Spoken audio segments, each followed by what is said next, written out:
Il y a quelques années, quand la France faisait ses essais de bombes nucléaires, ils utilisaient des noirs qui mettaient dans les labos pour voir l'effet que les bombes nucléaires avaient sur les hommes. Donc c'est les hommes noirs qu'ils utilisaient pour pouvoir tester leurs bombes atomiques. Regardez ça. Et partagez massivement s'il vous plaît. Il faudrait que tout le monde se compte de cette histoire s'il vous plaît. Regardez ça. Est-ce que les gens savent que quand la France expérimentait sa première bombe atomique, ce sont des soldats noirs qu'ils ont mis à côté dans le rayon létal pour voir l'effet que ça fait? Sortons les archives. Tout ce qu'ils ont utilisé contre l'Afrique, c'est terrible.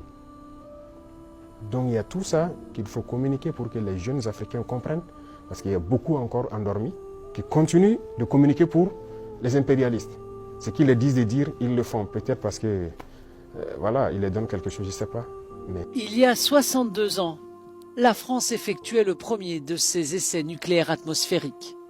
Gerboise bleue, le nom du test, avait eu lieu à Regan. Les habitants de la région, des décennies plus tard, vivent toujours avec les effets des retombées de ces essais nucléaires.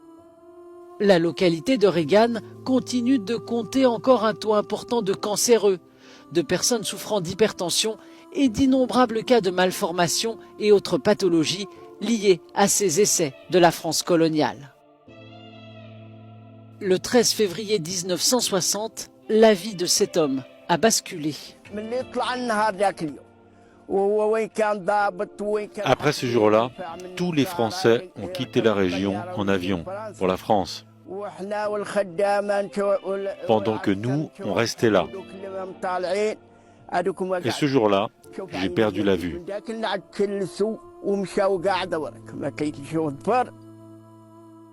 Les essais nucléaires dans le désert ont duré 6 ans, jusqu'en 1966. Un fardeau insurmontable pour leurs parents. Mes deux fils sont handicapés moteurs, je m'en suis toujours occupé, mais aujourd'hui j'ai besoin d'aide. À peine 2 ans, Khaireddin, lourdement handicapé, est né avec un spina bifida et une malformation au niveau de sa boîte crânienne. On lui a enlevé la tumeur du dos et on lui a mis en place une valve dans son cerveau avec une canule qui descend jusqu'au bas du ventre pour drainer le liquide en surplus dans le cerveau et empêcher ainsi l'augmentation du volume de la tête. Le Hajj Mohamed Salem Ben Ahmad travaillait dans la base de vie d'Oregon. Lui aussi est une victime collatérale de l'opération Gerboise bleue et sa descendance n'a pas été épargnée. 5 enfants, tous nés handicapés mentaux, à l'instar de Jamila 30 ans ou encore de son jeune frère. Ce jour-là, le ciel s'est enflammé avec une lumière d'une puissance incroyable. Depuis cet instant, je suis malade. Des recherches faites récemment ont montré que la France aurait procédé à des essais nucléaires dans des sites non encore identifiés, élargissant encore plus la superficie des terres irradiées qui menacent à ce jour la vie de milliers. Famille, comme vous pouvez le voir, la France nous a toujours trahis. Et pourquoi est-ce qu'aujourd'hui la France s'allierait avec nous pour nous aider? Je vois des frères ivoiriens, d'autres frères africains qui veulent s'unir, qui veulent toujours garder les liens avec la France, alors qu'on voit bien historiquement parlant ce que la France nous a fait subir. Cette histoire doit être connue de tout le monde. Tous nos frères, tous nos petits frères, nos petites sœurs doivent connaître cette histoire, famille, s'il vous plaît.